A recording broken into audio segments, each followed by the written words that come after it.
नमस्कार दोस्तों, F and O series में ये सेकेंड वीडियो है जहां मैं बात करूंगा कि ऑप्शंस क्या होते हैं। कॉल ऑप्शन, पुट ऑप्शन जो हम अक्सर मार्केट में सुनते हैं, उन्हें आज हम फंडामेंटली समझेंगे। लेकिन उसके पहले जरूरी है कि इस सीरीज का पहला वीडियो आप जरूर देख लीजिए, जिसमें मैंने समझाया है कि डेरिवेटिव्स क्या होते हैं, फॉरवर्ड कॉन्ट्रैक्ट और फ्यूचर कॉन्ट्रैक्ट्स क्या होते हैं। इस वीडियो को देख लेने के बाद आपको यह वीडियो और अच्छे से समझ में आएगा। इसका लिंक आपको ऊपर कार्ड पे और इस वीडियो के डिस्क्रिप्शन में मिल जाएगा।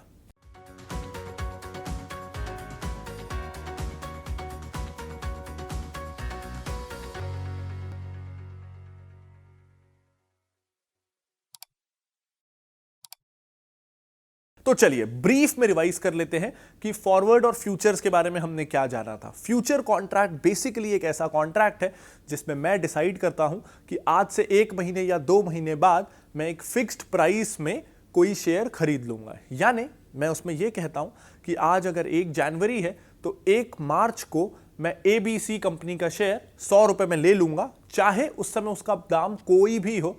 लेकिन सेलर के साथ मैंने एक फ्यूचर कॉन्ट्रैक्ट किया है जिसमें मैंने उसे यह वादा किया है कि 2 महीने बाद मैं 100 रुपए में उससे यह शेयर खरीद लूंगा, चाहे दाम 80 रुपए हो या 120 रुपए हो। ऐसे में मेरे पास 2 ऑप्शन बचते हैं कि 1 मार्च के पहले पहले या तो मैंने उसके साथ जो वो कॉन्ट्रैक्ट किया है, जिसे मैंने टोकन से समझाया था, उस टोकन या कॉन्ट्रैक्ट को मैं किसी और को बेच दूं ताकि मुझे वो 2 महीने बाद खरीदना ना पड़े, या फिर 2 महीने बाद सच में मैं उससे वो शेयर खरीद लूं। फ्यूचर में ऐसा नहीं हो सकता कि आप 1 मार्च तक आपने वो टोकन या कॉन्ट्रैक्ट किसी और को बेचा भी नहीं और 1 मार्च को जिसके साथ आपने वो कॉन्ट्रैक्ट किया था उसको मना कर दो कि नहीं नहीं, अब तो दाम 80 हो गया है, गिर गया है, मैं 100 रुपए में इसे क्यों खरीदूं, मैं नहीं खरीदूंगा। फ्यूचर कॉन्ट्रैक्ट बाइंडिंग होते हैं अगर आपने अपना कॉन्ट्रैक्ट किसी और को नहीं बेचा तो। ऑप्शन कॉन्ट्रैक्ट और फ्यूचर में बेसिकली यही फर्क है कि ऑप्शन कॉन्ट्रैक्ट्स बाइंडिंग नहीं होते। यानी आपके पास 1 मार्च को ऑप्शन रहेगा, आपकी मर्जी है कि आप उस शेयर को 100 रुपए में खरीदें या ना खरीदें। तो अगर आपने ये कॉन्ट्रैक्ट किया था 2 महीने पहले कि 1 मार्च को मैं ABC कंपनी का शेयर 100 रुपए में खरीद लूंगा, इसका आपने ऑप्शन लिया था, फ्यूचर नहीं। तो 1 मार्च को अगर उस कंपनी का शेयर 80 हो गया है तो ये आपके पास ऑप्शन है कि आप खरीदें या ना खरीदें। और ऐसे में आप क्यों खरीदेंगे उस सेलर से 100 रुपए में जब बाजार में वो 80 से मिल रहा है। तो ये बेसिक फ्यूचर और ऑप्शन में डिफरेंस है। लेकिन ऑप्शन असल में होता क्या है उसे अब हम एक बहुत आसान एग्जाम्पल से समझते हैं। इमेजिन करिए कि आपको कोई कार खरीदनी है, आप शोरूम गए, आपको कार पसंद आई, लेकिन उस कार का आपको रेड कलर चाहिए, अभी ही चाहिए, अगले 10-15 दिनों में ही। क्यों? क्योंकि आपको आपके एक दोस्त से पता चला जो GST ऑफिस पे काम करता है कि अगले महीने कारों पे टैक्स बढ़ने वाला है, तो अगले महीने कार महंगी हो जाएगी, इसीलिए आपको इसी महीने खरीदना है। लेकिन शोरूम वाला कहता है कि इस कार का सफेद रंग तो अवेलेबल है, लाल रंग अगले महीने तक अवेलेबल नहीं होगा। अब आप फंस गए ना। अब आप क्या करोगे? या तो इस महीने आप सस्ते में व्हाइट कलर खरीद लो या अगले महीने के लिए रुको, लेकिन तब GST बढ़ने के कारण कार का दाम बढ़ जाएगा और आपको कार महंगी पड़ेगी। तो ऐसे में आपको शोरूम वाला एक ऑप्शन देता है कि आप आज मुझे 10,000 रुपए दो और इस कार की बुकिंग करा लो।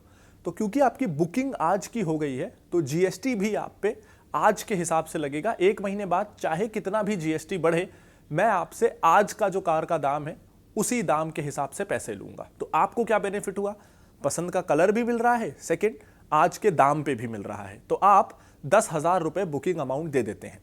अब 1 महीने बाद आपके दोस्त की कही हुई बात गलत निकलती है, GST बढ़ता नहीं, GST कम हो जाता है। तो इनफैक्ट कार तो 20,000 रुपए सस्ती हो गई, लेकिन आपने तो पिछले महीने बुकिंग करा ली थी और बुकिंग करते समय आपको शोरूम वाले ने क्या बोला था कि आपको पिछले महीने वाला दाम मिल जाएगा। तो पिछले महीने दाम था 5 लाख रुपए, अब दाम हो गया है 4,80,000 रुपए और आपने 10,000 रुपए ऑलरेडी दिए हुए हैं। यानी पिछले महीने का अगर कार का दाम है 5 लाख, आपने 10,000 दिए हुए हैं, तो आपको 4,90,000 और देने हैं और आपको वो गाड़ी मिल जाएगी।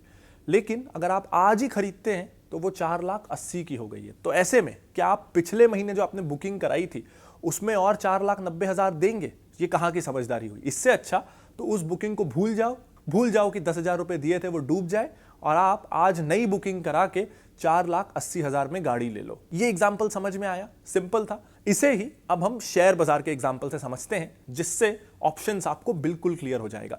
ये जो 10,000 रुपए बुकिंग अमाउंट था ना, आप बस इतना जान लीजिए कि ये प्रीमियम है। जब हम शेयर बाजार में फ्यूचर ऑप्शन की बात कर रहे हैं तो ये जो 10,000 बुकिंग अमाउंट था ये ऑप्शन का प्रीमियम अमाउंट है, इतना याद रखिए। अब चलिए एक शेयर बाजार का एग्जांपल लेते हैं।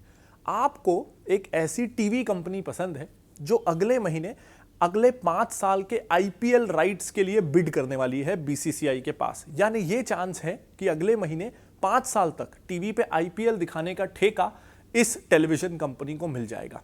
आज इस टेलीविजन कंपनी का शेयर 100 रुपए का है। आपको ये लगता है कि अगर आईपीएल का ठेका मिल जाए तो इस कंपनी को बहुत मुनाफा होने वाला है और मार्केट ये समझता है, इसलिए जैसे ही ठेका मिलेगा ये शेयर का दाम 100 से बढ़ के 200 रुपए हो जाएगा। लेकिन आप सीधा जाके 100 रुपए में शेयर्स खरीदना नहीं चाहते, क्योंकि आपको क्या डर है, 2 और कंपनियों ने भी बोली लगाई है। ऐसे में अगर इस कंपनी को नहीं मिला आईपीएल के राइट्स तो ये जो 100 रुपए बढ़ चढ़ के इस उम्मीद में इस शेयर का दाम हुआ है कि हो सकता है इसको आईपीएल का राइट मिल जाए, वो उम्मीद जब धराशायी होगी तो ये शेयर जो आज 100 का है वो हो सकता है 50 हो जाए। तो अब आप इस दुविधा में फंस गए। आपको पता है आईपीएल के राइट्स मिल गए तो ये 100 का 200 हो जाएगा, लेकिन नहीं मिले ना तो ये 100 का 50 हो जाएगा। अब आप 50 रुपए का रिस्क लेना नहीं चाहते, तो अब आप क्या करेंगे? फिर से वो कार और शोरूम वाले एग्जाम्पल को इस एग्जाम्पल के साथ मिक्स करते हैं। मान लीजिए मेरा कार का नहीं, शेयर्स बेचने का शोरूम है।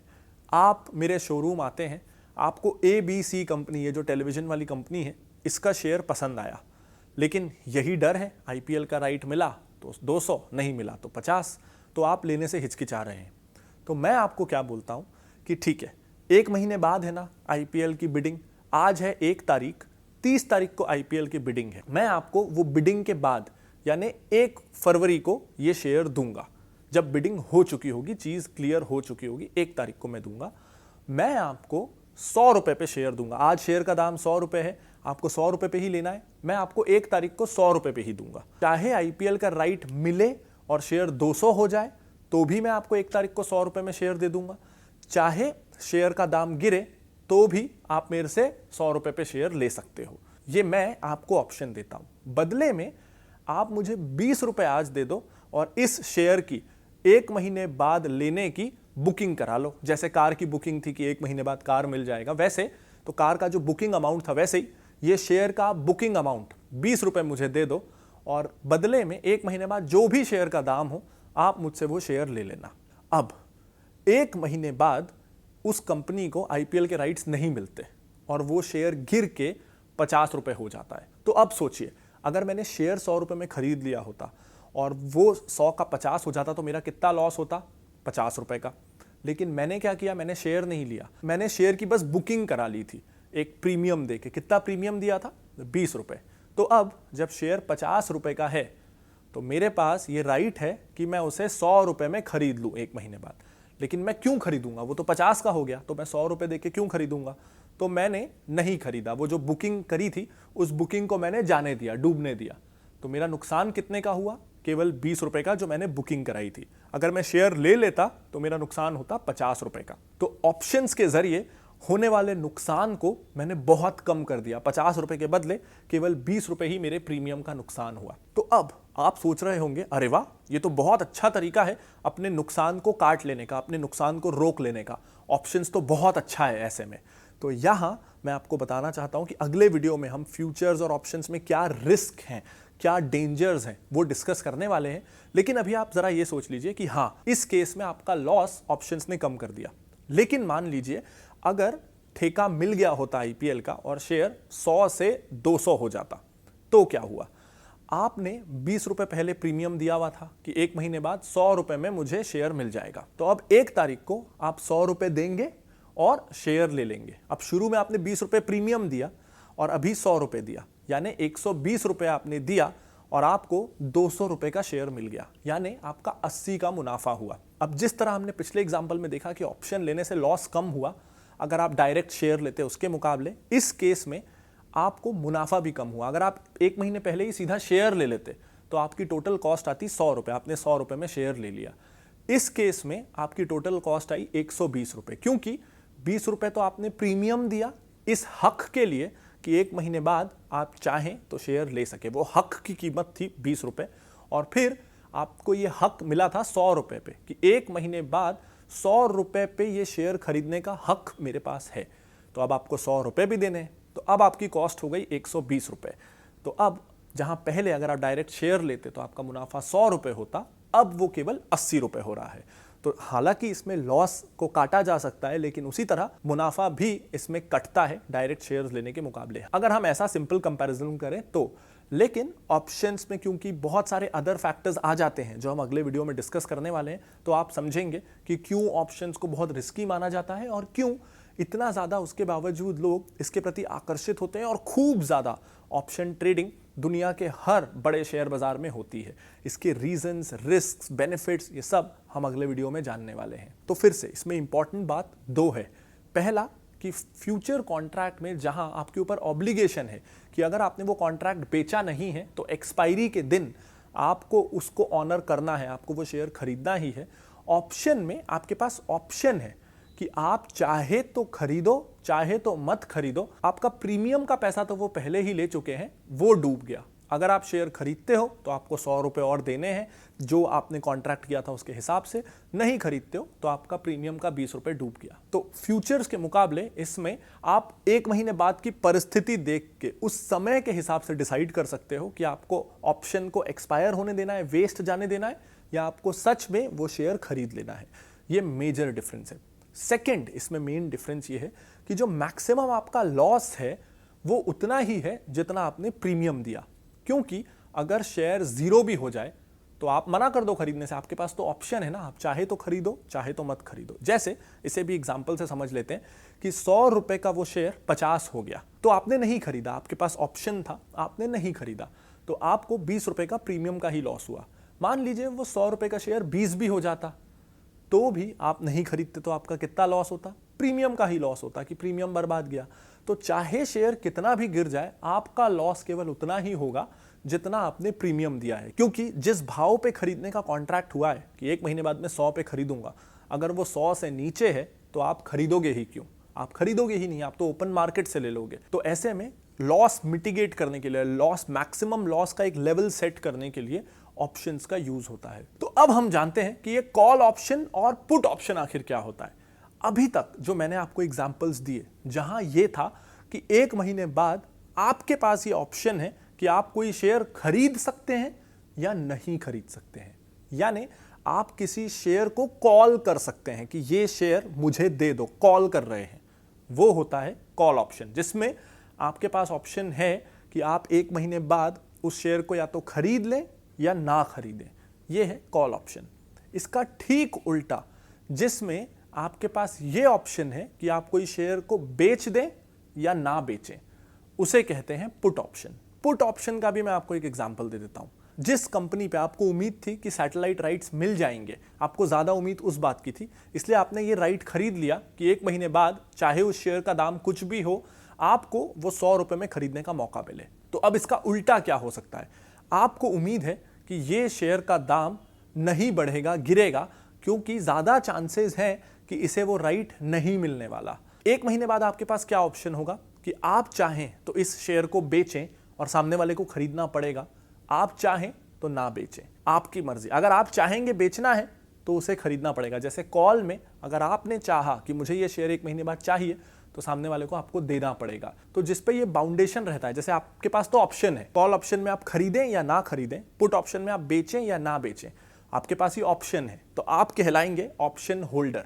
लेकिन सामने वाला, अगर कॉल ऑप्शन है, आप खरीदना चाहते हैं तो उसे बेचना पड़ेगा, अगर पुट ऑप्शन है, आप बेचना चाहते हैं तो उसे खरीदना पड़ेगा। तो जिस पे ये बाउंडेशन है, जिसके पास ऑप्शन नहीं है, जिसको तो आपकी इच्छा के हिसाब से काम करना ही पड़ेगा, उसे कहते हैं ऑप्शन राइटर। अब ये तो हुई एक चीज कि आप एक्सपायरी के समय अपना राइट्स एक्सरसाइज कर सकते हैं, चाहे तो करें चाहे तो ना करें।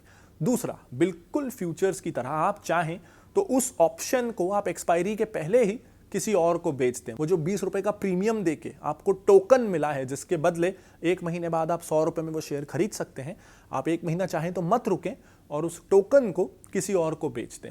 तो कई लोग एक्सपायरी तक रुकते हैं, कई लोग उसके पहले ही वो टोकन, शेयर का दाम जैसे कम ज्यादा होता है उसके हिसाब से उस टोकन को पहले ही बेच देते हैं। तो ये दोनों तरीके आपके पास ऑप्शंस में भी अवेलेबल हैं। ये तो हुई फ्यूचर्स और ऑप्शंस के बेसिक्स की बात। अगले वीडियो में हम इसकी एडवांस कॉन्सेप्ट्स डिस्कस करेंगे, रिस्क, बेनिफिट्स, क्यों लोग इसे करते हैं, लीवरेज का क्या फर्क पड़ता है, ये सब डिस्कस करेंगे। लेकिन अगर आप एक लॉन्ग टर्म में सेफ, सक्सेसफुल, अच्छे इन्वेस्टर बनना चाहते हैं और खूब सारी वेल्थ क्रिएट करना चाहते हैं, तो लॉन्ग टर्म फंडामेंटल एनालिसिस सीखने के लिए मेरा academy of value investing course आपके लिए परफेक्ट रहेगा। ये दोनों ही भाषाओं, हिंदी और इंग्लिश में अवेलेबल है और इसे आप ज्वाइन कर सकते हैं ऊपर कार्ड पे, और इस वीडियो के डिस्क्रिप्शन में इसका लिंक है, उसे क्लिक कर। तो ये वीडियो आपको अच्छा लगा हो तो इसे लाइक जरूर कर दीजिएगा। अगर आपने अभी तक इस चैनल को सब्सक्राइब नहीं किया है तो दबा दीजिए सब्सक्राइब बटन को और बेल आइकन को। और अगर आपके कोई भी डाउट्स हैं, कोई कंसेप्ट फ्यूचर या ऑप्शन से रिलेटेड मैं कवर ना कर पाया हूं या आपको क्लियर ना हुआ हो, तो आप मुझे कमेंट कर दीजिएगा, क्योंकि इस सीरीज के एंड में मैं एक क्वेश्चन एंड आंसर वीडियो भी लाने वाला हूं, जिससे F&O रिलेटेड आपके सारे डाउट्स, जिसमें मैं एक वीडियो बना के क्लियर करूंगा। साथ ही अगर आप हर रोज फाइनेंस और स्टॉक मार्केट के बारे में कुछ नया सीखना चाहते हैं, कंपनीज के बिजनेस मॉडल्स को एनालाइज करना सीखना चाहते हैं, तो आप मुझे फॉलो कर सकते हैं इंस्टाग्राम और ट्विटर पर भी, जिसकी आईडी अब आपके स्क्रीन पर है। मैं लाता रहूंगा ऐसे और बहुत सारे videos. This is Pranjal Kamra signing off. Bye bye.